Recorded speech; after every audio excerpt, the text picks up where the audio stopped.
د زمر مبارکه سوره چې د قرآن عظیم الشان 19 سوره ده په مکی معظمه کې را نازله شوې ده. 15 مبارک آیاتونه لري. تلاوت او پښتو ترجمه یې له لومړي آیت څخه اورئ. اعوذ بالله من الشیطان الرجیم.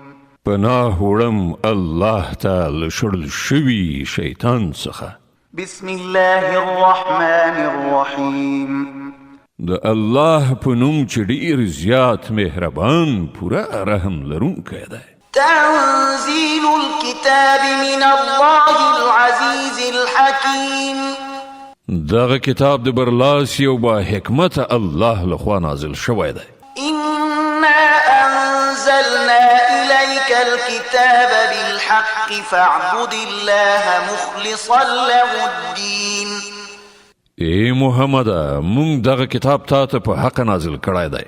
له دې کبله ته د همغه الله بندگی وکړه د همغه لپاره د دین په خالص کولو سره. ألا لله الدين الخالص والذين اتخذوا من دونه أولياء ما نعبدهم إلا ليقربونا إلى الله زلفى إن الله يحكم بينهم فيما هم فيه يختلفون إن الله لا يهدي من هو كاذب كفار.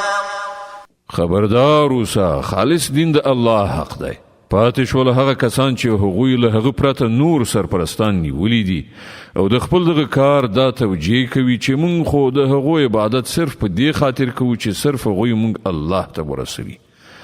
الله به په یقیني ډول د هغو په منځ کې د ټولو هغو خبرو پریکړه وکړي چې هغوی پکې اختلاف کوي. الله داسې یو چاته هدایت نه کوي چې دروغجن او د حق منکر وي.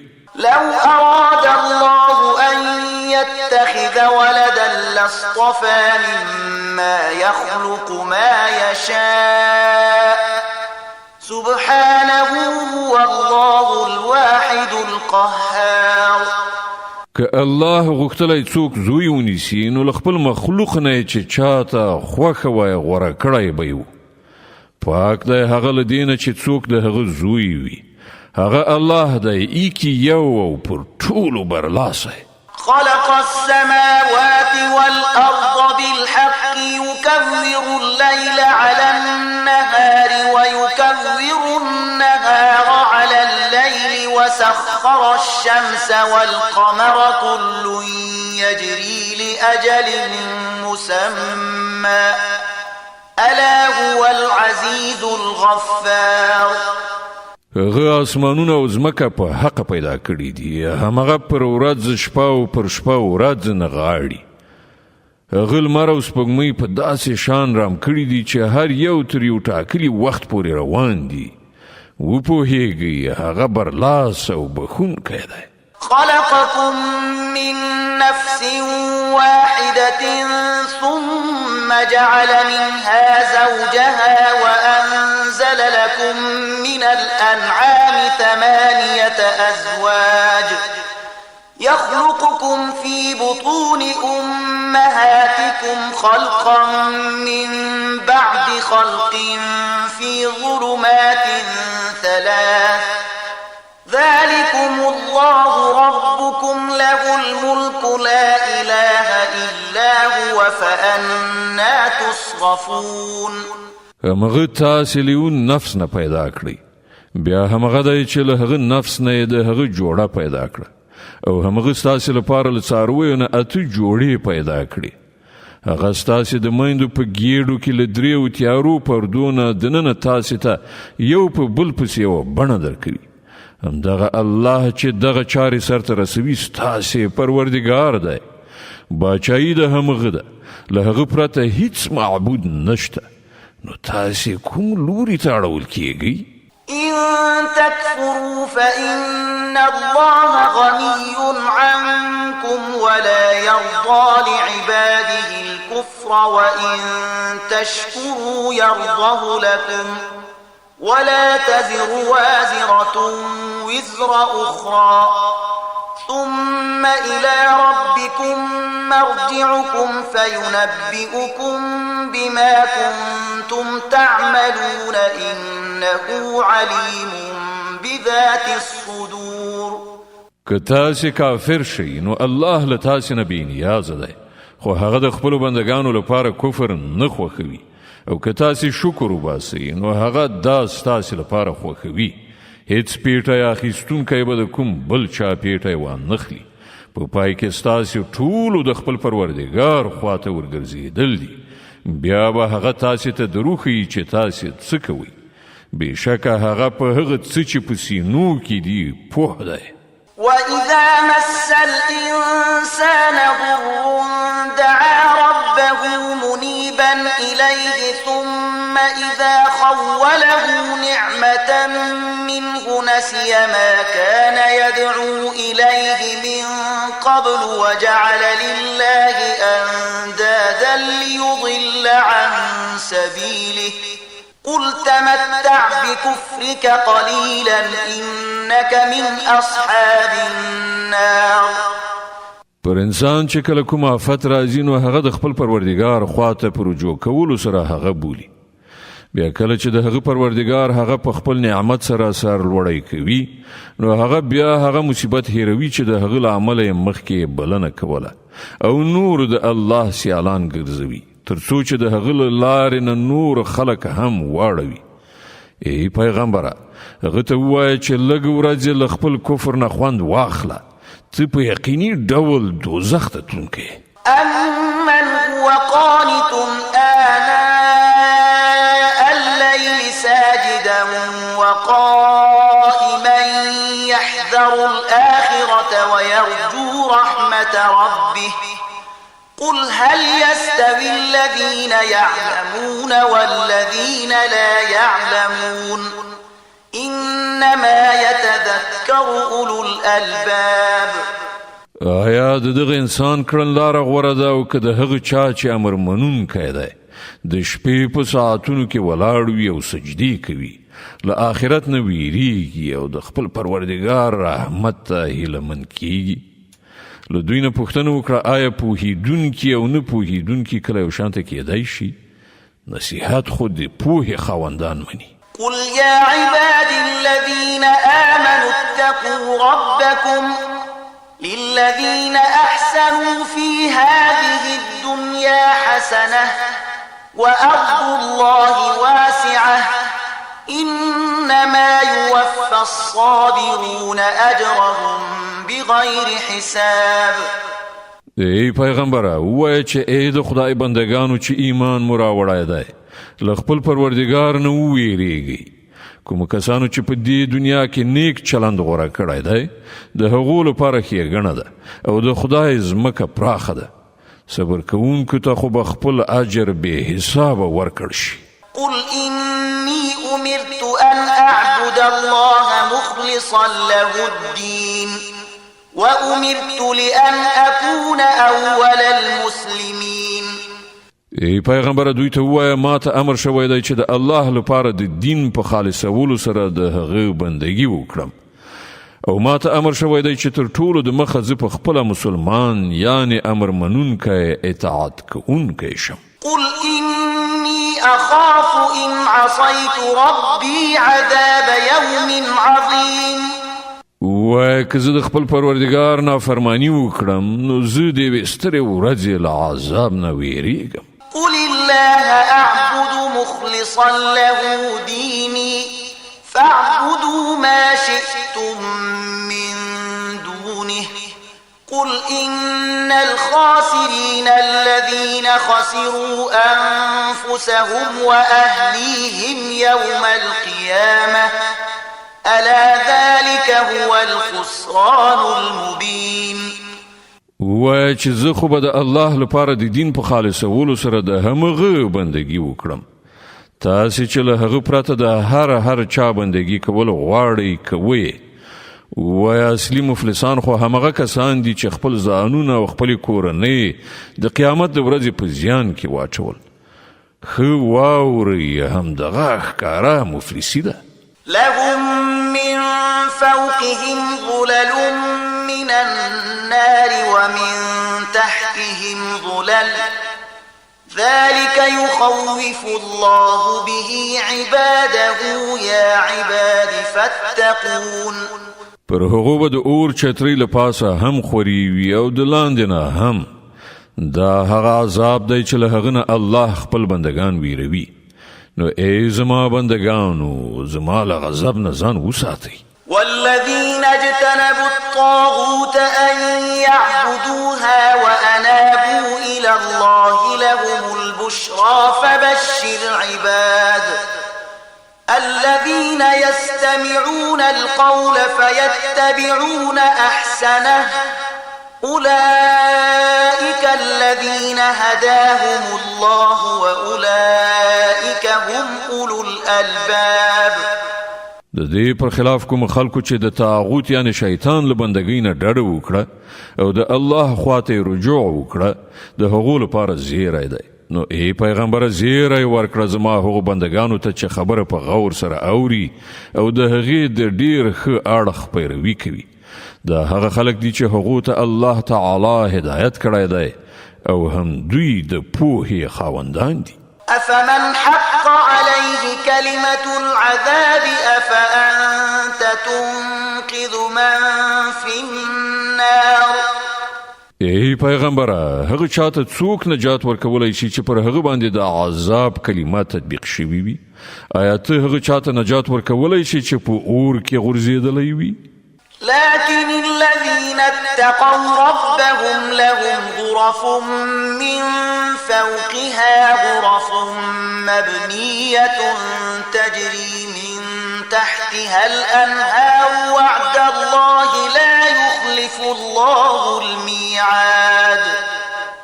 البته کوم کسان چې له خپل پروردګار نه ویریږي د هغو لپاره لوړې ماڼۍ دي، د هغو پر سر نورې ماڼۍ جوړې شوي چې تر هغو لاندې به ویالې بهیږي. دا د الله وعده ده، الله هیڅکله له وعدې نه تخلف نه کوي. ألم تر أن الله أنزل من السماء ماء فسلكه ينابيع في الأرض ثم يخرج به زرعا مختلفا ألوانه ثم يهيج فتراه مصفرا ثم يجعله حطاما إن في ذلك لذكرى لأولي الألباب.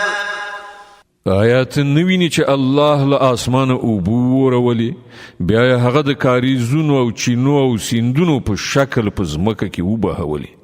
بیا د دغه اوبو په وسیله هغه راز راز کښتونه راباسي چې بیلابیل ډولونه لري. بیا هغه کښتونه په پخېدو سره وچیږي، بیا یې ته ویني چې هغه ژیړ شول. بیا په پای کې الله هغه په میده کولو سره بوس ګرځوي.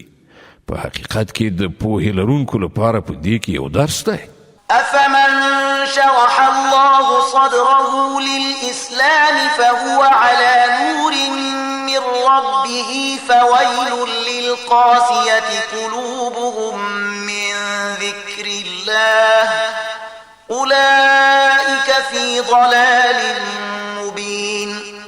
آیا نو هغه څوک چې الله د هغه سینه د اسلام لپاره پرانستله او هغه د خپل پروردګار خواته په یو رڼا باندې روان دی، د هغه چا په شان کېدای شي چې له دغو خبرو نه یې څه درس وانخیست؟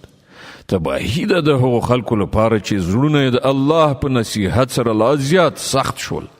هغوی په ښکاره ګمراهۍ کې غورځېدلي دي. الله نزل أحسن الحديث كتابا متشابها مثانية تقشعر منه جلود الذين يخشون ربهم ثم تلين جلودهم وقلوبهم إلى ذكر الله ذلك هدى الله يهدي به من يشاء ومن يضلل الله فما له من هاد.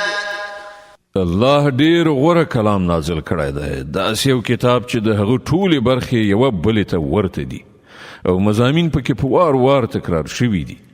د هغه په اورېدلو سره د هغو خلکو د بدن په پستوکو لړزه راځي چې له خپل پروردګار نه ویریدونکي دي او بیا د هغو د جسم او د هغو د زړه په نرمیدو سره د الله د ذکر خواته میلان کوي. دا د الله هدایت دی، چاته چې خوښه شي په دې سره یې سمې لارې ته راولي، او چاته چې الله هدایت ونه کړي د هغه لپاره بیا هیڅ هدایت کوونکی نشته. أفمن يتقي بوجهه سوء العذاب يوم القيامة وقيل للظالمين ذوقوا ما كنتم تكسبون. اوس ته د هغه چا د بدحالۍ څخه اټکل کولی شي چې د قیامت په ورځ پر خپل مخ باندې د عذاب سخت گزار واخلي؟ دغسې ظالمانو ته خو به وویل شي چې اوس د هغې ګټې خوند وڅکئ چې تاسې کوله. كذب الذين من قبلهم فأتاهم العذاب من حيث لا يشعرون. لدينا مخی هم ډیرو کسانو همدغسې د حق کلام ته د دروغو نسبتونه کړي دي. په پای کې ورباندې له داسې لوري عذاب راغی چې له هغه لوري نه د هغو ګمانه هم نشو کېدلی. فأذاقهم الله الخزي في الحياة الدنيا ولعذاب الآخرة أكبر لو كانوا يعلمون. بیا الله د دنیا په ژوندانه کې د رسوایی خوند په هغو باندې وڅاکه، او د آخرت عذاب خو له دې نه لا زیات سخت دی، کاشکې دوی پوهېدلی. ولقد ضربنا للناس في هذا القرآن من كل مثل لعلهم يتذكرون. مونږ په دې قرآن کې خلکو ته راز راز مثالونه بیان کړي دي چې دوی ګوندې پند واخلي. قرآنا عربيا غير ذي عوج لعلهم يتقون. داسې قرآن چې په عربي ژبه کې دی، څه کوږوالی پکې نشته، تر څو چې دوی له ناوړه عاقبت نه په ډډه شي. ضرب الله مثلا رجلا فيه شركاء متشاكسون ورجلا سلما لرجل هل يستويان مثلا الحمد لله بل أكثرهم لا يعلمون. الله یو مثال بیانوي. یو خو هغه سړی دی چې د هغه په ملکیت کې یو شمیر بدخویه باداران برخوال دي چې هر یو خپل خپل لوري ته راکاږي، او بل سړی په ټوله معنا د ایک یو بادار غلام دی. آیا د دغه دواړو حال یو شانته کېدی شي؟ ستاینه الله لره ده، بلکې ډېر خلک نه پوهېږي. إنك ميت وإنهم ميتون. ای پیغمبره، ته هم مړ کېدونکی او دوی هم مړ کېدونکي دي. ثم إنكم يوم القيامة عند ربكم تختصمون. په پای کې به تاسې ټول د خپل پروردګار حضور ته خپله دعوا وړاندې کړئ. فمن أظلم ممن كذب على الله وكذب بالصدق إذ جاءه أليس في جهنم مثوى للكافرين. له هغه چا نه به غټ ظالم بل څوک وي چې پر الله دروغ وتړل، او کله چې مخې ته د رښتیا خبره یعنی قرآن راغی نو هغه ته د دروغو نسبت وکړ. آیا د دغسې کافرانو لپاره په دوزخ کې استوګنځی نشته؟ والذي جاء بالصدق وصدق به أولئك هم المتقون. او کوم سړی چې رښتینولي یې راوړه او کوم کسانو چې هغه رښتینی وګاڼه همغوی له عذاب نه په څنګ کېدونکي دي. لهم ما يشاءون عند ربهم ذلك جزاء المحسنين. هغو ته به د خپل پروردګار په وړاندې هر څه ورکړی شي چې هغوی هیله وکړي. دغه د نیکي کوونکو بدله. ليكفر الله عنهم أسوأ الذي عملوا ويجزيهم أجرهم بأحسن الذي كانوا يعملون. ترڅو کوم ډیر ناوړه عملونه چې هغوی کړي وو الله هغه د هغو له حسابه وغورځوي، او کوم ښه عملونه چې هغوی وکړل د هغو په لحاظ سره به هغوی ته اجر ورکړي. أليس الله بكاف عبده ويخوفونك بالذين من دونه ومن يضلل الله فما له من هاد. ای پیغمبره، آیا الله د خپل بنده لپاره کافی نه دی؟ دوی له هغه نه پرته له نورو څخه تاویروي، په داسې حال کې چې الله چې څوک په ګمراهۍ کې وغورځوي د هغه لپاره کوم لارښوونکی نشته. ومن يهد الله فما له من مضل أليس الله بعزيز ذي انتقام. او چاته چې هغه هدایت وکړي د هغه ګمراه کوونکی هم څوک نشته. آیا الله برلاسه او غچ اخیستونکی نه دی؟ ولئن سألتهم من خلق السماوات والأرض ليقولن الله قل أفرأيتم ما تدعون من دون الله إن أرادني الله بضر هل هن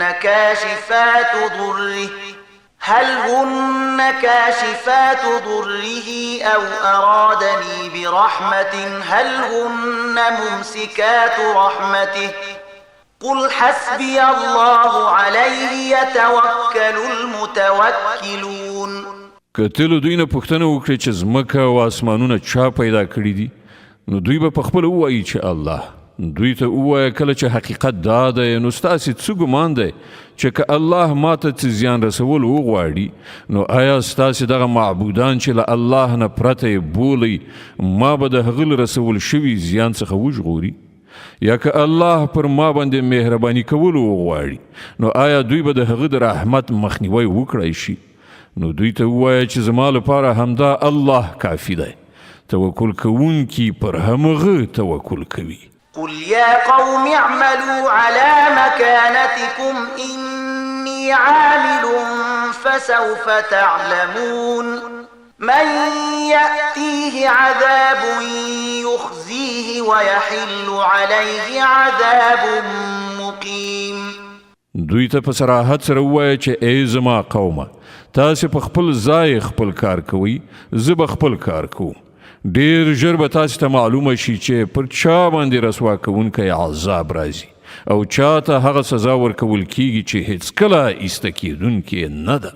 إنا أنزلنا عليك الكتاب للناس بالحق فمن اهتدى فلنفسه ومن ضل فإنما يضل عليها وما أنت عليهم بوكيل. ای پیغمبره، موږ د ټولو انسانانو لپاره دغه برحق کتاب پر تا نازل کړی دی. نو څوک چې سمه لاره غوره کړي د ځان لپاره به یې غوره کړي او څوک چې منحرف شي د هغه د انحراف و بال به پر همغه وي. ته د هغه مسؤول نه یې. الله يتوفى الأنفس حين موتها والتي لم تمت في منامها فيمسك التي قضى عليها الموت ويرسل الأخرى إلى أجل مسمى إن في ذلك لآيات لقوم يتفكرون. هغه همدغه الله دی چې د مرګ په وخت کې ساګانې اخلي او څوک چې لا تر اوسه پورې نه دی مړ شوی د هغه روح په خوب کې قبض کوي. بیا چې هغه د مرګ فیصله په چا باندې نافذوي هغه ساتي او د نورو ساګانې تر یو ټاکلي وخت پورې بیرته لیږي. په دې کې غټې نښانې دي د هغو کسانو لپاره چې غور او فکر کوونکي دي. أم اتخذوا من دون الله شفعاء قل أولو كانوا لا يملكون شيئا ولا يعقلون. آیا له هغه خدای نه پرته دوی نور سپارښت کوونکي نیولي دي؟ دوی ته ووایه آیا هغوی به شفاعت وکړي که د هغو په واک کې هیڅ هم نه وي او پوهه هم ونه لري؟ قل لله الشفاعة جميعا له ملك السماوات والأرض ثم إليه ترجعون. ووایه شفاعت په ټوله معنا د الله په واک کې دی. د اسمانونو او ځمکې د پاچاهۍ مالک همغه دی. بیا د همغه لوري ته تاسې ورګرځول کیدونکي یاست. وإذا ذكر الله وحده اشمأزت قلوب الذين لا يؤمنون بالآخرة وإذا ذكر الذين من دونه إذا هم يستبشرون. کله چې یوازې د الله یادونه کیږي نو پر آخرت باندې د ایمان نه لرونکو زړونه په درنېدو شي، او کله چې له هغه پرته د نورو یادونه کیږي نو په ناڅاپي ډول هغوی له خوښۍ نه غوړېږي. قل اللهم فاطر السماوات والأرض عالم الغيب والشهادة أنت تحكم بين عبادك فيما كانوا فيه يختلفون. و خدایا د اسمانونو او ځمکې پیدا کوونکیا، په پټ او ښکاره باندې پوهېدونکیا، همدا ته به د خپلو بندګانو په منځ کې د هغه شي فیصله وکړي چې هغوی پکې اختلاف کوي. ولو أن للذين ظلموا ما في الأرض جميعا ومثله معه لافتدوا به من سوء العذاب يوم القيامة وبدا لهم من الله ما لم يكونوا يحتسبون. کله دغه ظالمانو سره د ځمکې ټوله شتمني هم وي او همدومره نوره هم، نو دوی به د قیامت له ناوړه عذاب نه د خلاصون لپاره په فدیه کې د هر څه ورکولو لپاره چمتو شي. هلته به د الله لخوا د هغو مخې ته هغه څه راشي چې هغوی هیڅکله د هغه فکر نه دی کړی. وبدا لهم سيئات ما كسبوا وحاق بهم ما كانوا به يستهزئون. هلته به د خپلې ګټې ټولې ناوړه نتیجې هغو ته څرګندې شي او همغه شی به ورباندې مسلط شي چې دوی ورپورې مسخرې کولې. فإذا مس الإنسان ضر دعانا ثم إذا خولناه نعمة منا قال إنما أوتيته على علم بل هي فتنة ولكن أكثرهم لا يعلمون. همدغه انسان چې کله ستونزې ورته ورسیږي نو موږ بولي، او کله چې موږ دی له خپل لوري نه د نعمت په ورکولو سره نازوو نو وایي چې دا خو ماته د علم پر اساس راکړل شوي دي. نه، بلکې دا ازمویښت دی، خو له دوی نه زیاتره خلک نه پوهیږي. قد قالها الذين من قبلهم فما أغنى عنهم ما كانوا يكسبون. همدغه خبره له دوی نه مخکې تیر شو خلکو هم کړې ده، خو څه چې هغوی ګټل هغه د هغوی هیڅ په دردو نه خوړل، بیا هغوی د خپلې ګټې ناوړه نتیجې وزغملې. فأصابهم سيئات ما كسبوا والذين ظلموا من هؤلاء سيصيبهم سيئات ما كسبوا وما هم بمعجزين. او له دغه خلکو نه هم چې څوک ظالمان دي هغوی به ډیر ژر د خپلې ګټې ناوړه نتیجې وګالي، نو دوی ته د دوی د بدو عملونو سزا ورسېده. دوی زموږ عاجزونکي نه دي. أولم يعلموا أن الله يبسط الرزق لمن يشاء ويقدر إن في ذلك لآيات لقوم يؤمنون. او آیا دوی ته معلومه نه ده چې د الله چاته خوښه شي روزي پراخوي او چاته چې خوښه شي تنګوي؟ په دې کې نښانې دي د هغو کسانو لپاره چې ایمان راوړي. قل يا عبادي الذين أسرفوا على أنفسهم لا تقنطوا من رحمة الله إن الله يغفر الذنوب جميعا إنه هو الغفور الرحيم. ای پیغمبره، هغو بندگانو ته مې ووایه کومو کسانو چې پر خپلو ځانونو باندې تیری کړی دی، د الله له رحمت نه مه ناهیلي کیږئ. په یقیني ډول الله ټولې ګناوې بخي، هغه خو بخونکی مهربان دی. وأنيبوا إلى ربكم وأسلموا له من قبل أن يأتيكم العذاب ثم لا تنصرون.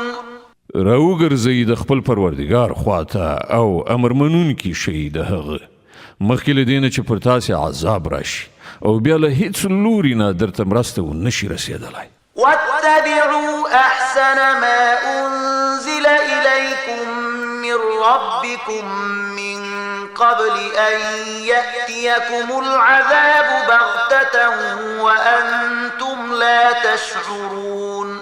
او د خپل پروردګار د لیږل شوي کتاب د ډیره غوره اړخ مطابقت غوره کړئ مخکې له دې نه چې پر تاسې ناڅاپي عذاب راشي او تاسې خبره هم ونه اوسئ.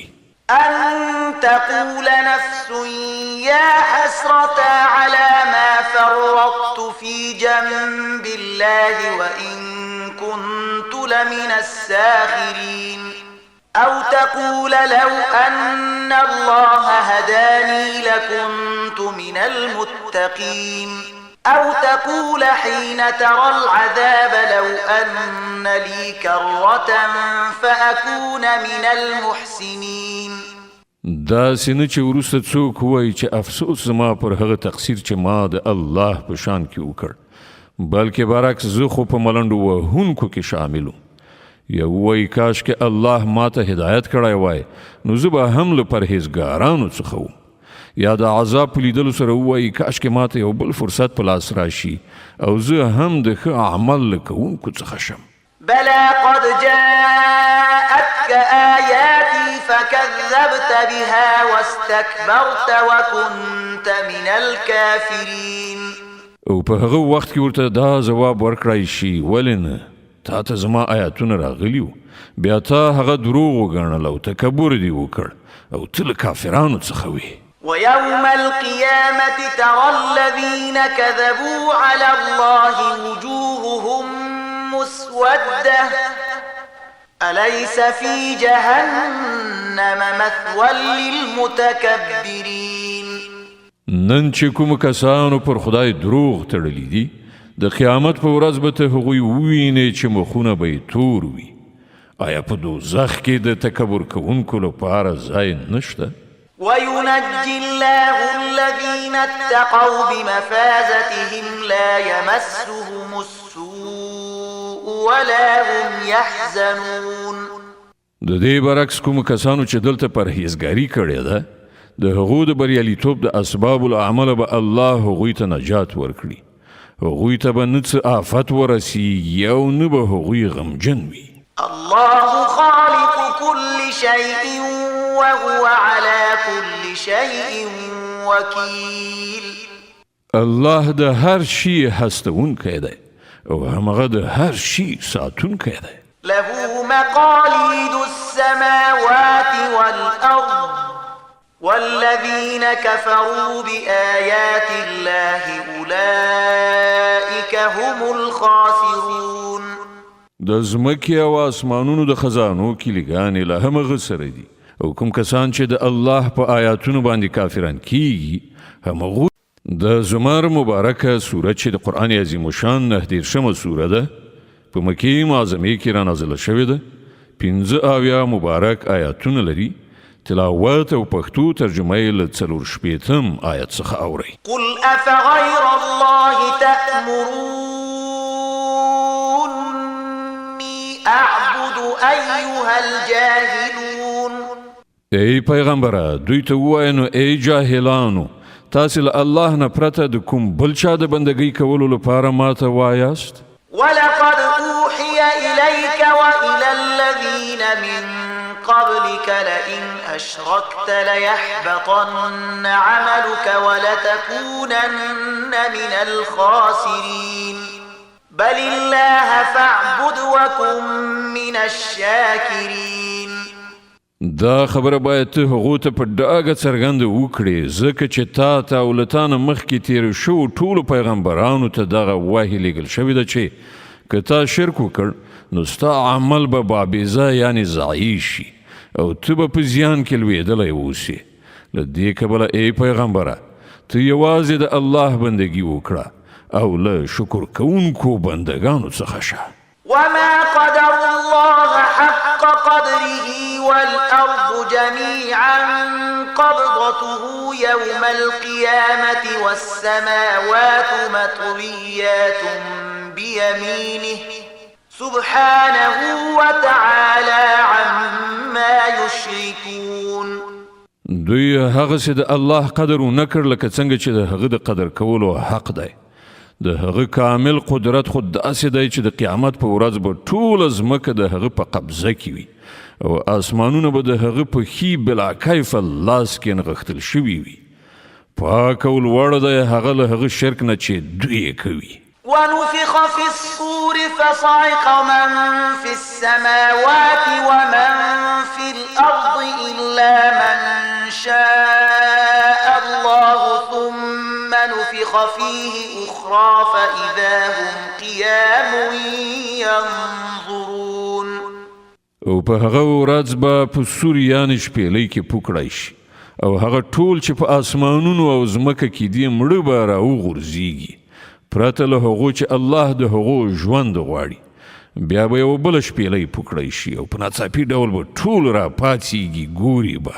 وأشرقت الأرض بنور ربها ووضع الكتاب وجيء بالنبيين والشهداء وقضي بينهم بالحق وهم لا يظلمون.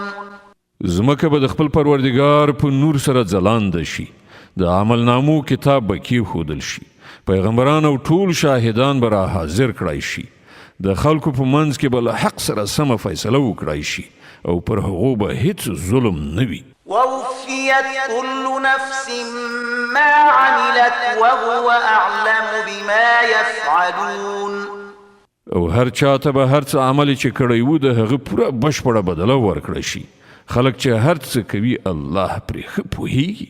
وسيق الذين كفروا إلى جهنم زمرا حتى إذا جاءوها فتحت أبوابها وقال لهم خزنتها ألم يأتكم رسل منكم يتلون عليكم آيات ربكم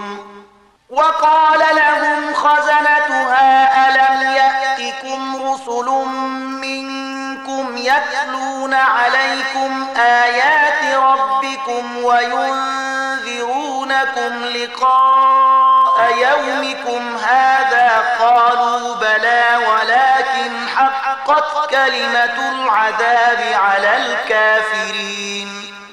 دغه فیصله وروسته هغه کسان چې کافر شوي وو ډله ډله به د دوزخ خواته وشړل شي تر دې پورې چې کله هغوی هلته ورسیږي نو د هغه دروازې به پرانستل شي او د هغه ساتونکي به هغو ته ووایي چې آیا تاسې ته ستاسې له خپلو خلکو نه داسې پیغمبران نه وو راغلي چې هغو تاسې ته ستاسې د پروردګار آیتونه اورولي وي او تاسې له دې خبرې نه ویرولي یاست چې یو وخت به تاسې دغه ورځ هم وینئ.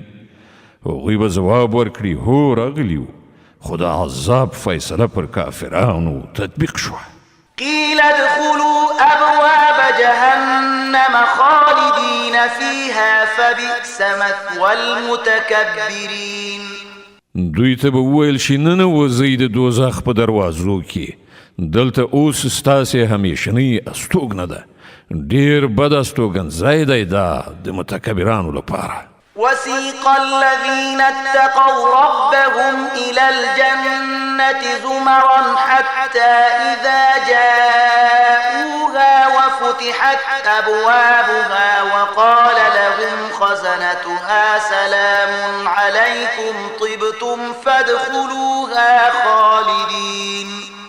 او کوم کسانو چې د خپل پروردګار له نافرمانۍ نه ډډه کوله هغوی به ډلې ډلې د جنت خواته بوتلل شي تر دې پورې چې کله هغوی هلته ورسیږي او د هغه دروازې به لا د مخه پرانستل شوي وي نو د هغه منتظمین به هغو ته ووایي چې سلام دې وي پر تاسې ډېر ښه اوسېدلی پاک یې ننوځئ په دې کې د تل لپاره.